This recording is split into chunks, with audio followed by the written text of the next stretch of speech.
10 ಲಕ್ಷ, 12 ಲಕ್ಷ, 14 ಲಕ್ಷದವರೆಗೂ ಇದೆ ಒಂದು ವರ್ಷಕ್ಕೆ. ಮಿಡಲ್ ಕ್ಲಾಸ್ ಅವ್ರಿಗೆ ಆಗಲಿ ಬಡವ್ರಿಗೆ ಆಗಲಿ ಸ್ಕೂಲ್ಗೆ ಕೈ ಇಟ್ಕೋದೇ ಇಲ್ಲ. ಬೈಯಕ್ಕೆ ಒಂದು 3 ನಿಮಿಷ ಬೇಕು, ಈರುಳ್ಳಿ ಬೇಯಕ್ಕೆ ಒಂದು 6 ನಿಮಿಷ ಬೇಕು. ಎಲ್ಲದಕ್ಕೂ ಒಂದು ಸಮಯ ಅಂತ ಇರುತ್ತೆ. ಪ್ರತಿಯೊಂದಕ್ಕೂ ಮನುಷ್ಯನ ಜೀವನಕ್ಕೂ ಅಷ್ಟೇ, ತರಕಾರಿ ಬೇಯಕ್ಕೂ ಅಷ್ಟೇ. ಸ್ಕೂಲಲ್ಲಿ ಹೆಂಗೆ ಎಕ್ಸಾಮ್ ಬರ್ದಿತ್ತು ಇಲ್ಲಿ ಕರ್ಕೊಂಡು ಬಂದಿದ್ದೀನಿ ಎಕ್ಸಾಮ್ ಬರ್ಸಿ. ಹೆದರಿಕೆ ಆಗ್ತಿದೆಯಾ? ಎಷ್ಟು ಗೊತ್ತಷ್ಟು ಬರ್ದು ಬನ್ನಿ, ತಲೆ ಕೆಡ್ಸ್ಕೊಂಬನ್ನಿ. ನೋಡಿ ದೊಡ್ಡದಾಗಿ ಸ್ಪೇಷಿಯಸ್ ಆಗಿದೆ, ಸ್ಮಾರ್ಟ್ ಬೋರ್ಡು ಎಲ್ಲ ಇದೆ. ಮಗಳು ಹೆಂಗೆ ಕಾಣಿಸ್ತೀರಿ ನೋಡೋಣ. ಎಷ್ಟು ದೊಡ್ಡ ಆಡಿಟೋರಿಯಂ ಮಗಳೇ, ವಾ ಚೆನ್ನಾಗಿದೆ ಅಲ್ವಾ? ಅಲ್ಲಿ ಸ್ಟೇಜ್ ಶೋ ಮಾಡ್ಬೇಕು ನೀವು. ಎಲ್ರಿಗೂ ಶುಭೋದಯ. ಎದ್ದು ಬನ್ನಿ ಮಗಳು. ಇಷ್ಟೊತ್ತಾದರೂ ಎದ್ದೇ ಬಂದಿಲ್ಲ ಇವತ್ತು. ನೆನ್ನೆ ಇಷ್ಟೊತ್ತಿಗೆ ಎದ್ದು ಬಂದು ಕಸ ಗುಡಿಸಿದ್ರೆ ದಿನಕ್ಕೂ ಎನರ್ಜಿ ಕಮ್ಮಿ ಆಗ್ತಾ ಇದೆಯಾ ಮಗಳು? ಡ್ಯಾಡಿ ಇಷ್ಟ ಆಗ್ತಾ ಇಲ್ವಾ ಮಗಳೇ? ಹ್ಞೂ ಅಂತಲೂ ಹೇಳಿಲ್ವಲ್ಲ ಮಗಳೇ? ಡ್ಯಾಡಿ ಇಷ್ಟ ಆಗ್ತಾ ಇಲ್ವಾ ಇರೋಕ್ಕೆ ಡ್ಯಾಡಿ ಜೊತೆ? ಊರಿಗೆ ಹೋಗ್ಬೇಕಾ? ಬನ್ನಿ ಮತ್ತೆ. ಎಲ್ಲಿ ತೆಗೀರಿ ಕರ್ಟನ್. ಹೌವಾ, ಸ್ಕೂಲ್ ನೋಡೋಕೆ ಹೋಗ್ಬಾರ್ದಂತೆ ಮಗಳಿಗೆ. ಆ್ಯಕ್ಚುಲಿ ಇನ್ನೊಂದೇನು ಅಂದರೆ ಸ್ಕೂಲಿಗೆ ಸೇರಿಸ್ಬೇಕು, ಹಂಗಾಗಿ ನಾನು ಕರ್ಕೊಂಬಂದಿದ್ದೆ. ಎಲ್ಲಿ ಇನ್ನೂ ಅಡ್ಮಿಷನ್ ಆಗಿಲ್ಲ. ಆಲ್ರೆಡಿ ನಾನು ಒಂದಿಷ್ಟು ಸ್ಕೂಲ್ಗಳನ್ನ ನೋಡ್ಕೊಂಬಂದಿದ್ದೀನಿ. ನಿಜವಾಗ್ಲೂ ಒಂದು ಸ್ಕೂಲಿಂದ ಪ್ರಪಂಚನೇ ನೋಡ್ಬಿಟ್ಟೆ ಈಗಂತೂ. ಈಗಿನ ಸ್ಕೂಲ್ಗಳು ಸ್ಕೂಲಾಗಿ ಉಳಿದಿಲ್ಲ, ಫುಲ್ಲು ರೆಸಾರ್ಟ್ ಥರನೇ ಇದೆ. ಎಜುಕೇಷನೇನೋ ಒಳಗಡೆ ಚೆನ್ನಾಗಿ ಕೊಡ್ಬೋದು, ಆದರೆ ಅದ್ರೊಳಗಿರೋ ಸಿಸ್ಟಮ್ಗಳು ಇವೆಲ್ಲ ನೋಡಿದ್ರೆ ಎಷ್ಟು ಅಟ್ರಾಕ್ಟ್ ಮಾಡ್ತಾರೆ ಅಂದರೆ ಪೇರೆಂಟ್ಸ್ಗಳನ್ನ ಒಳಗೆ ಹೋದಾಗ ಈ ಫೆಸಿಲಿಟಿ ಅದು ಇದು ಅಂದ್ಕೊಂಡು ಮಕ್ಕಳು ಇಲ್ಲಿ ಓದಬೇಕು ಅಂತ ಅನಿಸುತ್ತೆ. ಅಲ್ಲಿ ಒಳಗಡೆ ಟೀಚರ್ಸ್ಗಳು ಎಜುಕೇಷನ್ ಕೊಡ್ತಾರೆ ಅನ್ನೋದಕ್ಕಿಂತ ಈ ಗೋಡೆಗಳಿಗೆ ಮತ್ತು ಅಲ್ಲಿರೋ ಇನ್ಫ್ರಾಸ್ಟ್ರಕ್ಚರ್ಗಳಿಗೆ ಅಟ್ರಾಕ್ಟ್ ಆಗಿಬಿಟ್ಟು ಸ್ಕೂಲಿಗೆ ಕಳ್ಸೋದಾಗೋಗಿದೆ. ನಮ್ಮ ಮನೆಯೊಳಗೆ ಒಂದು ಸ್ವಲ್ಪ ಅಟ್ರಾಕ್ಟ್ ಆದಳು. ನನಗೂ ಆಗಲಿಲ್ಲ ಅಂತಲ್ಲ, ನನಗೂ ಅಟ್ರಾಕ್ಟ್ ಆದೆ. ಆದರೆ ಬಜೆಟ್ ಎಲ್ಲ ಕೇಳಿಬಿಟ್ರೆ 10 ಲಕ್ಷ, 12 ಲಕ್ಷ, 14 ಲಕ್ಷದವರೆಗೂ ಇದೆ ಒಂದು ವರ್ಷಕ್ಕೆ. ಏನು ಅದ್ರೊಳಗೆ ಇನ್ನೇನು ಕಲಿಸ್ತಾರೆ? ಒಂದು ವರ್ಷಕ್ಕೆ ಒಬ್ಬ ಪೇರೆಂಟ್ ಒಂದು ತಿಂಗಳಿಗೆ 1,20,000ವರೆಗೂ ಖರ್ಚು ಬರುತ್ತೆ ಒಂದು ಮಕ್ಕಳಿಗೆ ಅಂತಂದರೆ ಯಾವ ಲೆಕ್ಕಾಚಾರದಲ್ಲಿದೆ ಎಜುಕೇಷನ್ ಸಿಸ್ಟಮ್ಮು? ಇವತ್ತಿನ ದಿನದಲ್ಲಿ ಬರೀ 20,000 30,000 ಸಂಬಳ ಇಟ್ಕೊಂಡಿರೋರು ಎಷ್ಟೋ ಜನ ಅವ್ರು. ಇನ್ನು ಹೆಂಗೆ ಸ್ಕೂಲ್ಗಳು ಇವೆಲ್ಲ ಸಣ್ಣ ಮಿಡಲ್ ಕ್ಲಾಸ್ ಅವ್ರಿಗೆ ಆಗಲಿ ಬಡವ್ರಿಗೆ ಆಗಲಿ ಸ್ಕೂಲ್ಗೆ ಕೈ ಇಟ್ಕೋದೇ ಇಲ್ಲ. ಎಷ್ಟೋ ಜನ ಹೇಳ್ತೀರಾ ಈ ಗೌರ್ಮೆಂಟ್ ಸ್ಕೂಲಲ್ಲಿ ಓದಿಸಿ ಅಂತ. ನಿಮ್ಮ ಹೃದಯನ ಮುಟ್ಟು ನೋಡ್ಕೊಂಡು ನೀವು ಹೇಳಿ, ನಿಮ್ಮ ಹತ್ರ ಸುತ್ತಮುತ್ತ ಸ್ಕೂಲಲ್ಲಿ ಆ ಥರ ಎಜುಕೇಷನ್ ಸಿಗ್ತಾ ಇದೆಯಾ ಅಂತ. ಅಫ್ಕೋರ್ಸ್ ಇದೆ, ಒಂದು 2-3 ಸ್ಕೂಲ್ಗಳು ಅಲ್ಲಿ ಇಲ್ಲಿ ಇರ್ಬೋದು. ಅದು ಯಾವುದೋ ಒಂದು ಊರಲ್ಲಿ ಮಾದರಿ ಗೌರ್ಮೆಂಟ್ ಸ್ಕೂಲ್ ಅಂತ ಇರ್ತವೆ. ನೀವೆಲ್ಲ ತುಂಬ ಅಪ್ರಿಷಿಯೇಟ್ ಮಾಡ್ತೀರಿ, ಕೆಲವರು ನಾವು ಅಲ್ಲಿಂದನೇ ಓದಿ ಬಂದಿದ್ದು ಅಂತ. ಆ ಥರ ಸ್ಕೂಲ್ಗಳು ಇರ್ತವೆ. ನಾವು ಆ ಸ್ಕೂಲ್ಗಳನ್ನ ಹುಡ್ಕೊಂಡೋಗಿ ನಾವು ಮಾಡೋ ಕೆಲಸ ಎಲ್ಲನೂ ಬಿಟ್ಟು ಮನೇಲಿ ಅಲ್ಲಿ ರೈಲೊಕೇಟ್ ಆಗಿ ಎಲ್ಲಿ ಯಾವ ಪ್ರಾಂತ್ಯ ಅಂತಲೇ ಗೊತ್ತಿಲ್ಲ, 500-600 ಕಿಲೋಮೀಟ್ರ್ ಇಲ್ಲ 50-60 ಎಲ್ಲೋ ಕಿಲೋಮೀಟರ್ ಹೋಗಿ ನಾವು ಹೋಗಿ ಸೆಟಲಾಗಿ ಮಾಡೋಕ್ಕಾಗುತ್ತಾ? ಗೌರ್ಮೆಂಟ್ ಸ್ಕೂಲ್ಗಳು ಅನ್ನೋದು ಆ ಮಟ್ಟಿಗೆ, ಆ ಮಾದರಿ ಗೌರ್ಮೆಂಟ್ ಸ್ಕೂಲ್ಗಳು ಅಂತ ಏನಿದ್ದಾವೆ ಅಂಥ ಸ್ಕೂಲ್ಗಳು ಎಲ್ಲ ಪ್ರಾಂತ್ಯದಲ್ಲಿ ನಾವು ಇರೋವಂಥ ಜಾಗದಲ್ಲಿ 2-3 ಕಿಲೋಮೀಟ್ರ್ ಸರೌಂಡಿಂಗಲ್ಲಿ ಎಲ್ಲರೂ ಇದ್ದರೆ ನಾವು ಕೂಡ ಅದನ್ನು ಮಾಡ್ಬೋದು. ಆ ಥರ ಸಿಸ್ಟಮ್ಮು ಗೌರ್ಮೆಂಟು ಇಲ್ಲಿವರೆಗೆ ಎಲ್ಲರಿಗೂ ಒಂದೇ ರೀತಿ ಒಳ್ಳೆ ಎಜುಕೇಷನ್ ಕೊಡೋಂಥ ಸ್ಕೂಲ್ಗಳನ್ನ ಎಲ್ಲ ಪ್ರಾಂತ್ಯದಲ್ಲೂ ಎಲ್ಲೂ ಇಟ್ಟಿಲ್ಲ. ಈ ಬೆಂಗಳೂರಲ್ಲಂತೂ 10 ನಿಮಿಷಕ್ಕೂ ಸಿಕ್ಕಾಪಟ್ಟೆ ವ್ಯಾಲಿ ಇದೆ. ಅಂಥದ್ರಲ್ಲಿ ನಮಗೆಲ್ಲ ಅನುಕೂಲ ಆಗುತ್ತೋ ಅಲ್ಲಿ ಸ್ಕೂಲ್ ನೋಡ್ಕೊಂಡು ಸೇರಿಸೋಂಥ ಪ್ರಯತ್ನ ಮಾಡ್ತೀವಿ. ಫಸ್ಟು ಕನ್ನಡ ಇದೆಯಾ ಸ್ಕೂಲಲ್ಲಿ, ಮತ್ತು ಏನು ಹುಡುಕಂತೂ ಟೀಚರ್ಸ್ಗಳನ್ನ ನಾವು ಇಂಟರ್ವ್ಯೂ ಮಾಡಿಬಿಟ್ಟಂತೂ ಸೇರಿಸ್ಕೊಳಕ್ಕಾಗಲ್ಲ, ಯಾವುದು ಒಳ್ಳೆ ಸ್ಕೂಲು ಏನು ಇರ್ತಾ ಅಂತ ಪ್ರಯತ್ನ ಮಾಡ್ತಿದ್ದೀವಿ. ಹಂಗಾಗಿ ನನ್ನ ಮಗಳು ಈಗ ಎಕ್ಸಾಮ್ ಬೇರೆ ಇದೆ ಸ್ಕೂಲಿಗೆ, ಎಂಟ್ರೆನ್ಸ್ ಎಕ್ಸಾಮು ಅಂತ.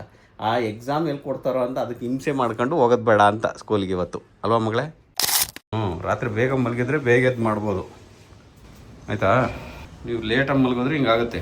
ನಾಳೆಯಿಂದ ಒಂಚೂರು ಬೇಗ ಮಲಗಿ, ಆಯಿತಾ? ಇವತ್ತಿಂದ ಪರವಾಗಿಲ್ಲ, ಇವತ್ತೊಂದು ಚೆನ್ನಾಗಿ ರಂಗೋಲಿ ಬಿಟ್ಟೆ. ಇವತ್ತು ಬ್ರೇಕ್ಫಾಸ್ಟ್ಗೆ ಅಂತ ನಾವೇನು ಮಾಡ್ತಿದ್ದೀನಿ, ಬ್ರೆಡ್ ಆಮ್ಲೆಟ್ ಮಾಡ್ತಾಯಿದ್ದೀನಿ ಮಗಳಿಗೆ. ನಿನ್ನೆ ಒಂದು ಸ್ವಲ್ಪ ಹೋಗಿ ಬ್ರೆಡ್ ತಗೊಂಬಂದಿದ್ದೆ, ಬ್ರೆಡ್ ಆಮ್ಲೆಟು. ನೆನ್ನೆದೇ ಮಾಡಿರೋದು ಒಂದು ಸ್ವಲ್ಪ ಚಿಕನ್ನು ಉಳಿದು ಬಿಟ್ಟಿದೆ. ಇದು ಮಧ್ಯಾಹ್ನಕ್ಕಾಗುತ್ತೆ. ಸಂಜೆ ಮೇಲೆ ಏನಾದರೂ ಹೊಸ್ದಾಗಿ ಸಾಂಬಾರು ಮಾಡ್ಕೊಬೇಕು, ಆಯಿತಾ? ಏನು ಬೇಕು ಇವಾಗ? ಬ್ರೆಡ್ ಆಮ್ಲೆಟ್ ಅಲ್ವಾ? ಹೋಗಿ ಸಾಸ್ ತಗೊಂಬನ್ನಿ, ಸಾಸು ಹಾಲು ಎಲ್ಲ.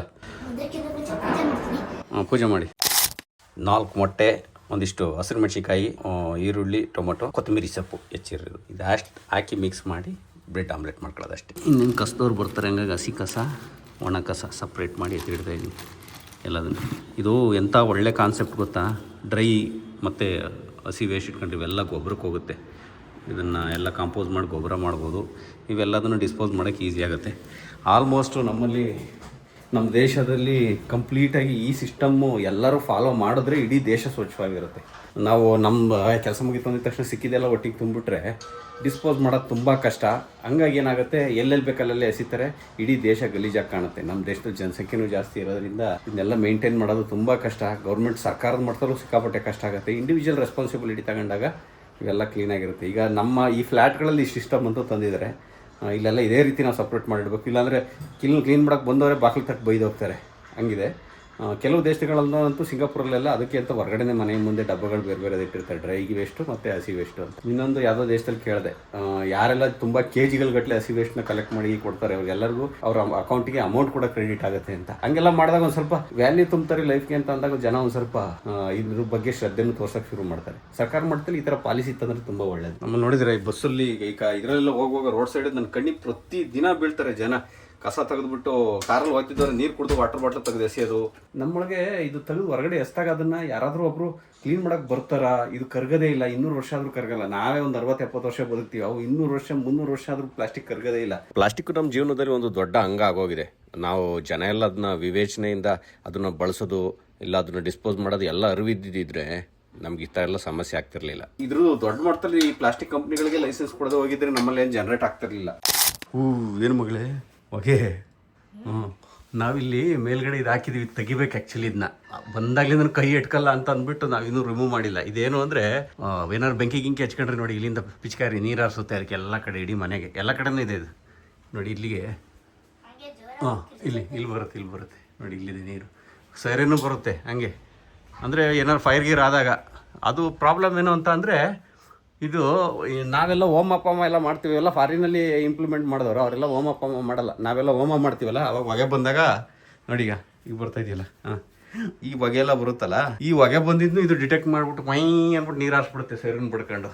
ನಮ್ಮ ಮನೆಯೆಲ್ಲ ನೆಂದೋಗ್ಬಿಡುತ್ತೆ. ಹಾಗಾಗಿ ಈ ಪೂಜೆ ಮಾಡುವಾಗೆಲ್ಲ ಅದನ್ನು ಬಂದ್ ಮಾಡ್ಬೇಕು ನಾವು.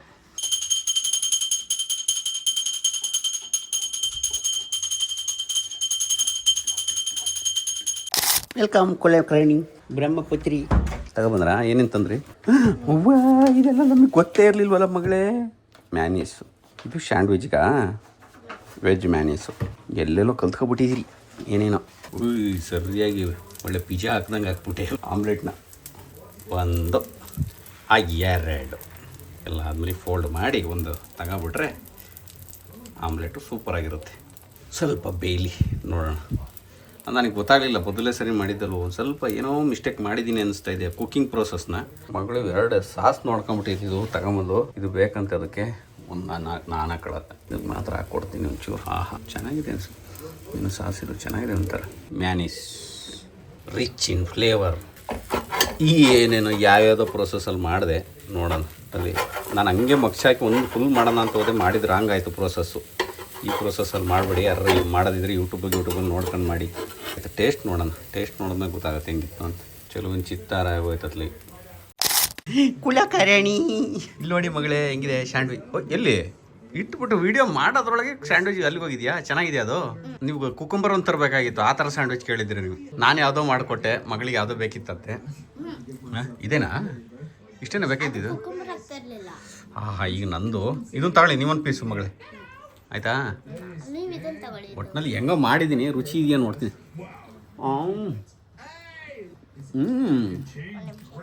ತುಪ್ಪ ಹಾಕಿದ್ದೀನಿ, ನೋಡೋಕೆ ಮಾತ್ರ ಚಲವಿನ ಚಿತ್ತರಾಗಿದೆ, ರುಚಿ ಮಾತ್ರ ಸೂಪರ್ ಆಗಿದೆ. ಎಲ್ರಿಗೂ ನಮಸ್ಕಾರ. ಅದೇ ವಿಡಿಯೋನ ಕಂಟಿನ್ಯೂ ಮಾಡ್ತಾ ಇದ್ದೀನಿ. ನಿನ್ನೆ ನನ್ನ ಮಗಳು ಸ್ಕೂಲಿಗೆ ಅಡ್ಮಿಷನ್ಗೆ ಅಂತ ಹೋದರೆ ಟೆಸ್ಟಿಗೆ ಕೊಡ್ತಾರೆ, ಅದಕ್ಕೆ ಅಂತ ಭಯ ಬಿದ್ದುಬಿಡ್ತು. ಹಂಗಾಗಿ ನಾನು ನಿನ್ನೆ ಕರ್ಕೊಂಡು ಹೋಗಲಿಲ್ಲ. ನನಗೆ ನಿನ್ನೆ ಅನಿಸಿದ್ದು, ನಾನು ಎಷ್ಟೋ ಸರಿ ಮಕ್ಕಳನ್ನ ಓದೋ ವಿಚಾರದಲ್ಲಿ ಹಿಂಸೆ ಮಾಡಿ ಓದಿಸ್ಬಾರ್ದು, ಅವ್ರಿಗೆ ಇಷ್ಟ ಬಂದಂಗೆ ಓದ್ಕೊಳ್ಳಿ. ಎಜುಕೇಷನ್ ಅನ್ನೋದು ಖುಷಿಯಾಗಿ ಎಂಜಾಯ್ ಮಾಡ್ಕೊಂಡು ಮಾಡಬೇಕು, ಜೀವನ ಎಲ್ಲ ನರಕ ಮಾಡ್ಕೊಂಬಾರ್ದು ಮಕ್ಕಳು ಅನ್ನೋ ಒಂದು ಕಾನ್ಸೆಪ್ಟಲ್ಲಿ ನಾನು ಹೇಳ್ಕೊಡೋಕ್ಕೆ ಹೋಗ್ತಾ ಇರಲಿಲ್ಲ ಜಾಸ್ತಿ ಏನು. ಆದರೆ ನೋಡಿ, ಈ ಒಂದು ಸ್ಕೂಲಿಂದ ಇನ್ನೊಂದು ಸ್ಕೂಲಿಗೆ ಶಿಫ್ಟ್ ಆಗುವಾಗ ಈ ಎಕ್ಸಾಮ್ಸು ಟೆಸ್ಟ್ ಅಂತ ಮಾಡ್ತಾರೆ. ಆ ಸ್ಕೂಲ್ಗಳಲ್ಲಿ ಒಂದಿಷ್ಟು ಮಕ್ಕಳು ಆ ಓದೋ ವಿಷಯದಲ್ಲಿ ಇದರಲ್ಲಿ ಒಂದು ಸ್ವಲ್ಪ ಮುಂದೆ ಹೋಗಿರ್ತಾರೆ. ಇವ್ರಿಗೂ ಒಂದು ಸ್ವಲ್ಪ ಕಾನ್ಫಿಡೆನ್ಸ್ ಡ್ರಾಪ್ ಆಗಿಬಿಡುತ್ತೆ. ಅಂದರೆ ನಾನು ಅವ್ರಿಗಿಂತ ಹಿಂದೆ ಇದ್ದೀನಿ ಏನೇ ಆದರೆ ಮಕ್ಕಳಲ್ವ. ಅದೊಂದು ವಿಚಾರದಲ್ಲಿ ನೋಡಿದಾಗ ನಾವು ಎರಡು ಕಡೆ ಇದು ಕಡೆನೂ ಫೋಕಸ್ ಮಾಡಬೇಕು ಅನಿಸುತ್ತೆ. ಅದೊಂದು ತಪ್ಪು ನಾನು ಮಾಡಿದ್ದೀನಿ ಅಂತ ಎಲ್ಲೋ ಒಂದು ಕಡೆ ಸಣ್ಣದಾಗಿ ಫೀಲ್ ಆಗೋಕ್ಕೆ ಶುರು ಆಗಿದೆ. ಬಟ್ ಸಮ್ ಹೌ ಇನ್ ಫ್ಯೂಚರಲ್ಲಿ ನಾವು ಏನು ಆಲೋಚನೆ ಮಾಡ್ತಾಯಿದ್ದೀವಿ ಅದೇ ಇಂಪಾರ್ಟೆಂಟ್ ಆಗೋದು. ಈಗ ಓದಿದ್ದೆಲ್ಲ ಯಾವುದೋ ನೆನಪಿಗೆ ಇರಲ್ಲ. ಬಟ್ ಈಗ ಮಕ್ಕಳು ಮಾನಸಿಕ ಸ್ಥಿತಿ ಹಾಳಾಗಬಾರ್ದಲ್ಲ. ಹಾಗಾಗಿ ಈ ಎಜುಕೇಷನ್ ಸಿಸ್ಟಮಲ್ಲೂ ನಾವು ಹೇಳ್ಕೊಡೋದಾಗಿರಲಿ, ಅವ್ರನ್ನ ಒಂದು ಒಂದು ಹಂತದಲ್ಲಿ ಎಲ್ಲರಿಗೂ ಕಾಂಪೀಟ್ ಮಾಡೋ ಲೆವೆಲಿಗೆ ಒಂದು ರೆಡಿ ಮಾಡಿ ಇಟ್ಕೊಂಡಿದ್ರೆ ತುಂಬ ಒಳ್ಳೆಯದು. ಹಂಗಾಗಿ ನೆನ್ನೆ ಏನು ಹೋಗಿರಲಿಲ್ಲ, ಇವತ್ತು ಹೋಗ್ತಾ ಇದ್ದೀವಿ. ಸೊ ಇವತ್ತು ಒಂದು ಸ್ವಲ್ಪ ಧೈರ್ಯ ಕೊಟ್ಟು ಕರ್ಕೊಂಡು ಹೋಗ್ತಾ ಇದ್ದೀನಿ. ಇವತ್ತು ಬೆಳಗ್ಗೆನೇ ಎದ್ದು ಒಂದು ಸ್ವಲ್ಪ ಪಲಾವ್ ಮಾಡೋಣ, ರಾತ್ರಿ ಪಲಾವ್ ಮಾಡ್ಕೊಂಡು ರೆಡಿ ಅಂದಿತ್ತು. ಹಂಗಾಗಿ ಟೊಮಟೆ ಹಣ್ಣು, ಕ್ಯಾಪ್ಸಿಕಮ್, ಈರುಳ್ಳಿ ಮತ್ತು ಆಲೂಗೆಡ್ಡೆ, ಕ್ಯಾರೆಟು ಮತ್ತು ಇದನ್ನೆಲ್ಲ ಗ್ರೈಂಡ್ ಮಾಡ್ಕೊಳ್ಳೋದಕ್ಕೆ ಗೋಡಂಬಿ, ಬಾದಾಮಿ, ಮೊಸರು, ಮೆಣಸಿನ್ಕಾಯಿ ಮತ್ತು ಕೊತ್ತಂಬರಿ ಸೊಪ್ಪು. ಸುಮಾರು ಜನಕ್ಕೆ ಪಲಾವ್ ಮಾಡೋದು ಲೇಡೀಸ್ಗೆ ಗೊತ್ತೇ ಇರುತ್ತೆ. ನನ್ನ ಚಾನಲ್ ಆಲ್ಮೋಸ್ಟ್ ಎಲ್ಲ ಫೀಮೇಲ್ ಅಲ್ಲ, ಮೇಲ್ ಆಡಿಯನ್ಸ್ ಜಾಸ್ತಿ. ಹುಡುಗರು ತುಂಬ ಫಾಲೋ ಮಾಡ್ತಾರೆ. ಕೆಲವೊಮ್ಮೆ ಅಂಥ ಸನ್ನಿವೇಶ ಬರುತ್ತೆ, ನಮ್ಮ ಲೈಫಲ್ಲಿ ನಾವು ಎಲ್ಲ ವಿದ್ಯೆನೂ ಕಲ್ತಿರಬೇಕು ಅನ್ನೋದು. ಅದನ್ನೇ ನಾನು ಎಜುಕೇಷನ್ ಸಿಸ್ಟಮ್ ಬಗ್ಗೆ ಮಾತಾಡ್ತಿದ್ನಲ್ಲ. ಈ ಎಲ್ಲ ವಿದ್ಯೆ ಅಂತ ಅಂದರೆ ಒಂದು ಈಜು ಹೊಡೆಯೋದು ವಿದ್ಯೆ, ಒಂದು ಗಾಡಿ ಓಡಿಸೋದು ಒಂದು ವಿದ್ಯೆ, ಲೈಫನ್ನು ಸರ್ವೈವ್ ಮಾಡೋದು ಒಂದು ವಿದ್ಯೆ, ಮತ್ತು ಎಲ್ಲವೂ ಪ್ರತಿಯೊಂದು ಎಜುಕೇಷನ್ ಪುಸ್ತಕದಲ್ಲಿ ಬರೋದು ಮಾತ್ರ ವಿದ್ಯೆ ಅಲ್ಲ. ಈಗ ಅಡುಗೆ ಮಾಡೋದು ಒಂದು ವಿದ್ಯೆ, ಇದು ಒಂದು ವಿದ್ಯೆ. ಯಾಕೆಂದರೆ ಅಂಥ ಸಿಚುವೇಶನ್ ಬರುತ್ತೆ. ಈಗ ಅಂಥ ಸಂದರ್ಭದಲ್ಲಿ ನೀವು ಅಡುಗೆ ಮಾಡಬೇಕಾಗತ್ತೆ, ಮಕ್ಕಳನ್ನ ನೋಡ್ಕೊಬೇಕಾಗತ್ತೆ. ಅಂಥ ಸಂದರ್ಭ ಬರೋದ್ರಿಂದ ಇದನ್ನೂ ಒಂದು ವಿದ್ಯೆ ಕಲ್ತಿರಬೇಕು. ಅದ್ರ ಜೊತೆ ಈ ವಿಡಿಯೋದಲ್ಲಿ ಹೋಗಲಿ ನಾನು ನಿಮಗೆ, ನೀವು ಇಲ್ಲ ಬ್ಯಾಚುಲರ್ಸ್ ಯಾರಾದರೂ ಅಡುಗೆ ಮಾಡ್ಕೋಬೇಕು ಅಂದರೆ ಪಲಾವ್ ಮಾಡೋದು ಹೆಂಗೆ ಅನ್ನೋದು ಒಂದು ಹೇಳ್ಕೊಟ್ಬಿಡ್ತೀನಿ. ಅದ್ರ ಜೊತೆಗೆ ಅದು ಒಂದು ಎಕ್ಸ್ಟ್ರಾ ಗೊತ್ತಿದ್ರೆ ಬೇಡ, ಗೊತ್ತಿಲ್ಲದಿದ್ದವ್ರು ನೋಡಿ. ಈಗ ನೋಡಿ, ಮೆಣಸಿನ್ಕಾಯಿ, ಟೊಮಟೊ, ಕ್ಯಾಪ್ಸಿಕಮ್ಮು, ಆಲೂಗೆಡ್ಡೆ ಮತ್ತು ಕ್ಯಾರೆಟು ಸಪ್ರೇಟಾಗಿ ಹೆಚ್ಕೊಬಿಟ್ಟಿದ್ದೀನಿ. ಇದ್ರ ಜೊತೆಗೆ ಗೋಡಂಬೆ ಮತ್ತು ಬಾದಾಮು, ಮೊಸರು, ಈ ಮೆಣಸಿನ್ಕಾಯಿ, ಕೊತ್ತಂಬರಿ ಸೊಪ್ಪು ಗ್ರೈಂಡ್ ಮಾಡೋಕ್ಕೆ ಹಾಕೊಂಡಿದ್ದೀನಿ, ಕಟ್ ಮಾಡ್ಕೊಂಡು. Very simple. ಇದನ್ನು ಗ್ರೈಂಡ್ ಮಾಡಿ ಇಟ್ಕೊತೀನಿ. ಈಗ ಅದ್ರ ಜೊತೆ ಆಯಿಲ್ ಜೊತೆ ಇವನ್ನೆಲ್ಲ ಇದು ಮಾಡ್ತೀನಿ. ಬರೀ ನೋಡೋಣ. ಗ್ರೈಂಡ್ ಆಯ್ತು. ಈಗ ಕುಕ್ಕರಲ್ಲೇ ಮಾಡ್ತೀನಿ ನಾನು. ಗುಡ್ ಮಾರ್ನಿಂಗ್ ಮಗಳು. ಇವತ್ತು ರೆಡಿನಾ ಇವತ್ತು ಎಕ್ಸಾಮ್ಗೆ? ಹಾಂ, ವೆರಿ ಗುಡ್. ಇಷ್ಟೇ ಮಗಳು. ಕುಕ್ಕರ್ಗೆ ಒಂದು ಸ್ವಲ್ಪ ಆಯಿಲ್ ಹಾಕೊಂಡಿದ್ದೀನಿ. ಆಯಿಲ್ ಒಂಚೂರು ಬಿಸಿ ಆಗ್ತಿದ್ದಂಗೆ ನೋಡಿದ್ದೀನಿ. ಇದನ್ನು ತೋರಿಸಿರಲಿಲ್ಲ ನಿಮಗೆ ಮಸಾಲೆಗಳು. ಇದರ ಪಲಾವ್ ಎಲೆ, ಬೇ ಲೀವ್ಸ್ ಅಂತ ಹೇಳ್ತೀವಲ್ಲ ಅದು, ಒಂದಿಷ್ಟು ಚಕ್ಕೆ, ಲವಂಗ ಮತ್ತು ಮೆಣಸು, ಒಂದಿಷ್ಟು ಏಲಕ್ಕಿ, ಇವೆಲ್ಲದನ್ನು ಹಾಕ್ಕೊಂಡ್ರೆ ಪಟಾಕಿ, ಡಮ್ ಡಮ್ ಪಟಾಕಿ. ದೀಪಾವಳಿ, ಹ್ಯಾಪಿ ದೀಪಾವಳಿ. ನೀರಿತ್ತ ಅಂತ. ಇದಾದಮೇಲೆ ಈಗ ಈರುಳ್ಳಿ, ನೀರು ಹಾರ್ತಾ ಇದೆ ಅಂತ ಗೊತ್ತಾಯ್ತು ಅಂದಿದ ತಕ್ಷಣ ಈರುಳ್ಳಿ ಉದುರಿಸ್ಕೊ ಹೊಡಿಬೇಕಾರೆ. ನೀವು ಬೇಕು ಅಂದರೆ ನಿಮ್ಮ ಬಾಯಿಗೆ ಸಿಗಂಗೆ ಏನಾದರೂ ಹಾಕೊಂತೀನಿ ಅಂದರೆ ಗೋಡಂಬಿ ಇದ್ರೊಳಗೆ ಹಾಕೋಬೋದು. ಈಗ ಈ ಅಂಥದ್ದು ಗೋಡಂಬಿ, ಒಂದಿಷ್ಟು ಡ್ರೈ ಫ್ರೂಟ್ಸ್ ಹಾಕೊಂಡ್ರೆ ಇನ್ನೂ ಚೆನ್ನಾಗಿರುತ್ತೆ. ಯಾರೋ ಸ್ವೀಟ್ ಒಂದು ಸ್ವಲ್ಪ ಲೈಕ್ ಮಾಡ್ತೀರ ಅವರು, ಡ್ರೈ ಫ್ರೂಟ್ಸ್ ತಿನ್ನೋಕ್ಕೆ ಇಷ್ಟಪಡೋರು. ನನಗೇನು ಅವಶ್ಯಕತೆ ಇಲ್ಲ, ಹಂಗಾಗಿ ಹಾಕೊಂಡಿಲ್ಲ. ಬಿಡಿ, ಒಂದೆರಡು ಡ್ರೈ ಫ್ರೂಟ್ ಹಾಕ್ತೀನಿ. ಇದನ್ನ ನೋಡಿ, ಇಲ್ಲಿ ಇದಿಲ್ಲ ಗ್ರೇಪ್ಸು, ಇದು ಬ್ಲ್ಯಾಕ್ ಗ್ರೇಪ್ಸು ಒಂದೆರಡು ಹಾಕ್ತೀನಿ. ಊದ್ಕೊಳುತ್ತೆ, ಚೆನ್ನಾಗಿರುತ್ತೆ ಅದು ಮಗಳೇ. ಒಂದೆರಡು ಗೋಡಂಬಿ, ಚಿಕ್ಕದವ್ರಿಗೆ ಲಾಭ ಮಗಳೇ ಇದು. ಈಗ ಟೈಮ್ ಟು ಆ್ಯಡ್ ಟೊಮೊಟೊ, ಒಂದಿಷ್ಟು ವೆಜಿಟೇಬಲ್ಸು. ಫಸ್ಟ್ ಟೊಮೊಟೊ ಆ್ಯಡ್ ಮಾಡಿಬಿಡ್ತೀನಿ. ಟೊಮೊಟೊ ಬೇಯಕ್ಕೆ ಒಂದು 3 ನಿಮಿಷ ಬೇಕು, ಈರುಳ್ಳಿ ಬೇಯಕ್ಕೆ ಒಂದು 6 ನಿಮಿಷ ಬೇಕು. ಹಂಗಾಗಿ ಮುಂಚೆನೇ ಈರುಳ್ಳಿ ಹಾಕೋದು. ಎಲ್ಲದಕ್ಕೂ ಒಂದು ಸಮಯ ಅಂತ ಇರುತ್ತೆ. ಪ್ರತಿಯೊಂದಕ್ಕೂ, ಮನುಷ್ಯನ ಜೀವನಕ್ಕೂ ಅಷ್ಟೇ, ತರಕಾರಿ ಬೇಯೋಕ್ಕೂ ಅಷ್ಟೇ, ಎಲ್ಲದಕ್ಕೂ ಒಂದು ಸಮಯ ಅಂತ ಇರುತ್ತೆ. ಈ ಹಂತದಲ್ಲೇ ಸ್ವಲ್ಪ ಉಪ್ಪು ಉದುರಿಸ್ಕೊಬಿಡೋಣ. ಆ್ಯಕ್ಚುಲಿ ನೀವು ಇದಾಗ್ತಿರಲ್ಲ ಈರುಳ್ಳಿ, ಆ ಟೈಮಲ್ಲಿ ಹಾಕಿದ್ರೆ ಒಳ್ಳೆಯದು. ಬಟ್ ನಾನು ಈಗ ಹಾಕ್ತಾಯಿದ್ದೀನಿ. ಈರುಳ್ಳಿ ಹಾಕಿದ ತಕ್ಷಣ ಅದ್ರ ಮೇಲೆ ಹಾಕ್ಬಿಟ್ಟು ಪರವಾಗಿಲ್ಲ ಉಪ್ಪು, ಆಯಿತಾ. ಇದಾದಮೇಲೆ ಈಗ ಒಂದು ಸ್ವಲ್ಪ ಶುಂಠಿ ಬೆಳ್ಳುಳ್ಳಿ ಪೇಸ್ಟು.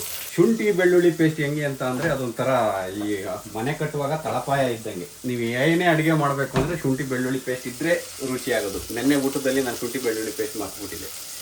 ಓಕೆ, ಈಗ ಹಂಗಾಗಿ ಶುಂಠಿ ಬೆಳ್ಳುಳ್ಳಿ ನಾನೀಗ ಯೂಸ್ ಮಾಡ್ತಾ ಇರೋದು ಮದರ್ ರೆಸಿಪಿಯವರ ಜಿಂಜರ್ ಗಾರ್ಲಿಕ್ ಪೇಸ್ಟ್ ಹಾಕಿದ್ರೆ ಸಾಕು. ಜಿಂಜರ್ ಗಾರ್ಲಿಕ್ ಪೇಸ್ಟ್, ಟೊಮೊಟೊ, ಈರುಳ್ಳಿ ಎಲ್ಲ ಚೆನ್ನಾಗಿ ಬೇಕಂತು. ಕುಲಕರ್ಣಿ ಚೆನ್ನಾಗಿತ್ತ ಮಗಳು. ಡನ್. ಸ್ವಲ್ಪ ಗರಂ ಮಸಾಲ ಹಾಕಿದೆ ಇದಕ್ಕೆ. ಈಗ ಗರಂ ಮಸಾಲ ಹಾಕಿದ ತಕ್ಷಣ ಎಲ್ಲ ವೆಜಿಟೇಬಲ್ಸ್, ನಿಮಗೆ ಬಟಾಣಿ ಗಿಟಾಣಿ ಎಲ್ಲ ಹಾಕಬೇಕು. ನನ್ನ ಹತ್ರ ಬಟಾಣಿ ಇರಲಿಲ್ಲ, ಹಂಗಾಗಿ ಬಟಾಣಿ ಹಾಕಿಲ್ಲ. ನಿಮ್ಗೆ ಏನೆಲ್ಲ ವೆಜಿಟೇಬಲ್ಸ್ ಇಷ್ಟ ಅದು ಹಾಕ್ಬಿಟ್ಟು. ನಾನು ಕ್ಯಾಪ್ಸಿಕಮ್, ಕ್ಯಾರೆಟು, ಆಲೂಗೆಡ್ಡೆ ಇದಿಷ್ಟು ಹಾಕಿದ್ದೀನಿ. ನಾನು ಮಾಡ್ತಿರೋದು ವೆಜ್ ಪಲಾವ್. ನನ್ನ ಮಗಳು ಅದನ್ನ ರಾತ್ರಿನೇ ಹೇಳಿತ್ತು. ಈಗ ಚೆನ್ನಾಗಿ ಬೆಂದಿದೆ. ಈಗ ಫೈನಲಿ ಅಕ್ಕಿನ ಸೋಕ್ ಮಾಡಿ ಇಟ್ಕೊಂಡಿದ್ದೆ, ಅಕ್ಕಿನ ಅದರೊಳಗೆ ಹಾಕ್ತಾಯಿದ್ದೀನಿ ಅಲಾಂಗ್ ವಿತ್ ವಾಟರ್. ಚೆನ್ನಾಗಿ ಮಿಕ್ಸ್ ಮಾಡಿ ಕ್ಯಾಪ್ ಹಾಕಿದ್ರೆ ಮುಗ್ದೋಯ್. ಈಗ ಪಟ ಪಟ ಅಂತದ್ದು ಬೇಯೋದ್ರೊಳಗೆ ಕ್ಲೀನ್ ಮಾಡ್ಕೊಂಡು ಆಮೇಲೆ ಮಗಳು ಅದೇ ಟೈಮಿಗೆ ಸ್ನಾನ ಮಾಡ್ಕೊಳುತ್ತೆ. ಬಿಡೋಣ ಅಲ್ವ ಮಗಳೇ? ಚಿಕ್ಕದಾಗಿದ್ದರೆ ಮನೆ 5 ನಿಮಿಷಕ್ಕೆ ಕ್ಲೀನ್ ಮಾಡ್ಕೋಬೋದು, ರಪ್ ಅಂತ ಕ್ಲೀನ್ ಆಗೋಯ್ತು. ತುಂಬ ದೊಡ್ಡದಾದರೆ ಇಡೀ ದಿನ ಹೊಟ್ಟೋಗುತ್ತೆ ಮನೆ ಕ್ಲೀನ್ ಮಾಡ್ಕೊಳ್ಳೋಕ್ಕೆ. ಮತ್ತು ಚಿಕ್ಕ ಮನೇಲಿ ಇರ್ತೀರಾ, ಇಲ್ಲ ನಮ್ಗೆ ಇನ್ನೊಂದು ಸ್ವಲ್ಪ ದೊಡ್ಡ ಮನೆ ಬೇಕು. ಆ್ಯಕ್ಚುಲಿ ಏನು ಇಡಕ್ಕೆ ಹೋದ್ರು ಥಿಂಗ್ಸು 2-3 ಜನಕ್ಕೆ ಸರಿ, ಇದು 4 ಜನಕ್ಕಾದರೆ ಎಲ್ಲ ಆಗಲ್ಲ, ಕಷ್ಟ. ನೋಡ್ಬೇಕು ಮುಂದೆ ಮಾಡ್ಕೊಂತೀವೇನೋ. ವಯಸ್ಸಾಯ್ತಾ ಕೆಲಸ ಮಾಡೋಕ್ಕೂ ಕಷ್ಟ ಆಗುತ್ತೆ. ಇನ್ನು ದೊಡ್ಡ ಮನೆ ಮಾಡಿದ್ರೆ ಮತ್ತೆ ಕೆಲಸದವ್ರು ಬೇರೆ ಕರ್ಕ ಬರಬೇಕು, ಅವ್ರಿಗೆ ಸಂಬಳ ಕೊಡಬೇಕು. ಇನ್ನು ನಮ್ಮ ಅವಶ್ಯಕತೆಗಳು ಜಾಸ್ತಿ ಆಯ್ತಾ ಓದಂಗೆ ನಮ್ಮ ಎಕ್ಸ್ಪೆನ್ಸು ಜಾಸ್ತಿ ಆಗ್ತಾ ಹೋಗುತ್ತೆ. ಆ ಎಕ್ಸ್ಪೆನ್ಸನ್ನು ಫಿಲ್ ಮಾಡೋದಕ್ಕಿಂತ ಮತ್ತೆ ಕೆಲಸ ಮಾಡಬೇಕು. ಏನು ಮಾಡೋಕ್ಕಾಗಲ್ಲ. ಪ್ರಪಂಚ ಸೈಕಲ್ಲೇ ಹಿಂಗೆ ಲೈಫ್ ಸೈಕಲ್. ನನ್ನ ಮಗಳು ಹೊಟ್ಟೆ ಹಸು ಅಂತ ಅಂದ್ಬಿಟ್ಟು ಬೇಗ ವಿಷಲ್ ತೆಗೆದೆ. ಅದು ಒಂಚೂರು ಇಲ್ಲ ಕರೆಕ್ಟಾಗಿ ಬೆದ್ದು ಕಟ್ಟಿದೆ, ಪರವಾಗಿಲ್ಲ, ನೋ ಪ್ರಾಬ್ಲಮ್ಮು. ಸಖತ್ತಾಗೆ ಬಂದಿದೆ ಪಲಾವು. ಬ್ಯೂಟಿಫುಲ್.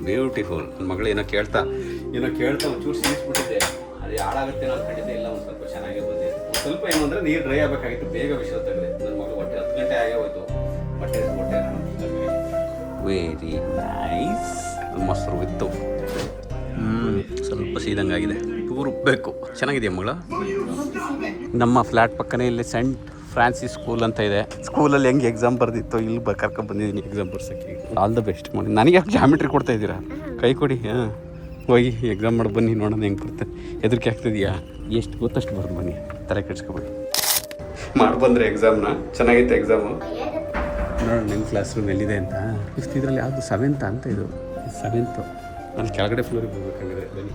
ಸ್ಪೇಷಿಯಸ್ ಆಗಿದೆ, ಸ್ಮಾರ್ಟ್ ಬೋರ್ಡು ಎಲ್ಲ ಇದೆ. ಹೆಂಗೆ ಕಾಣಿಸ್ತೀರಿ ನೋಡೋಣ. ಕುತ್ಕೊಂಡು ಕಲಿಯೋದು. ಓಕೆನಾ? ಚೆನ್ನಾಗಿದೆಯಾ? ನೋಡಿ, ಎಲ್ಲ ಡ್ರಾಯಿಂಗ್ ಮಾಡ್ಬೋದು ಹಿಂಗೆ. ಎಷ್ಟು ದೊಡ್ಡ ಆಡಿಟೋರಿಯಂ ಮಗಳೇ. ವಾವ್, ಚೆನ್ನಾಗಿದೆ ಅಲ್ವಾ? ಅಲ್ಲಿ ಸ್ಟೇಜ್ ಶೋ ಮಾಡ್ಬೇಕು ನೀವು. ಇಲ್ಲೆಲ್ಲ ಇರ್ತಾರೆ 500 ಪೀಪಲ್. ಇದು ಸಣ್ಣ ಮಕ್ಕಳದು. ಪುಟ್ಟಣ ಎಲ್ಲ ಬಂದರೆ ಅವ್ರಿಗೆ ಕೂತ್ಕೊಳ್ಳೋಕ್ಕೆ. 2nd standard. ಇದು LKG. ಕಲರ್ ಎಷ್ಟು ಚೆನ್ನಾಗಿ ಮಾಡೋರು ನೋಡಿ. LKG ಸಖತ್ ದೊಡ್ಡದಿದೆ ಮಗಳೇ. 1st to 5th ಇದೇ ದೊಡ್ಡದಾಗಿದೆಯಾ ಮಗಳೇ. ಬುಕ್ಸ್ಗಳೆಲ್ಲ ರೆಡಿ ಆಗ್ತಾ ಇದೆ. ಇದು ಇಲ್ಲಿಂದ ಎಲ್ಲ ಸ್ಕೂಲ್ಗಳಿಗೂ ಸಪ್ಲೈ ಹೋಗ್ತಿರೋದು ಮಗಳೇ. ಇದು ಹೊರಗಡೆ ಬಂದರೆ ಪುಟ್ಟಣ್ಣ ಇಲ್ಲಿ ಸಣ್ಣ ಮಕ್ಕಳು ಆಟಾಡೋದು. ಹೊರಗಡೆ ಬಂದರೆ ಇಷ್ಟು ದೊಡ್ಡ ಫೀಲ್ಡು. ಬೆಂಗಳೂರಲ್ಲಿ ಇಷ್ಟು ದೊಡ್ಡ ಫೀಲ್ಡ್ ಎಲ್ಲಿ ಸಿಗುತ್ತೆ ಈಗ ಆಟಾಡೋಕ್ಕೆ? ಸ್ಕೂಲ್ಗಳಲ್ಲಿ ತುಂಬ ಕಷ್ಟ ಇದೆ. ಹೆದರ್ಕೊಂಡ್ರ? ಫಿಶ್ ನೋಡಿ, ಎಷ್ಟು ಚೆನ್ನಾಗಿದೆ ಅಲ್ವಾ ಫಿಶು? ಅದರಲ್ಲ ಗೋಲ್ಡನ್ ಬ್ಲ್ಯಾಕ್ ಕಲರ್ ಇದೆಯಲ್ಲ ಅದು. ಬನ್ನಿ ಹೋಗೋಣ.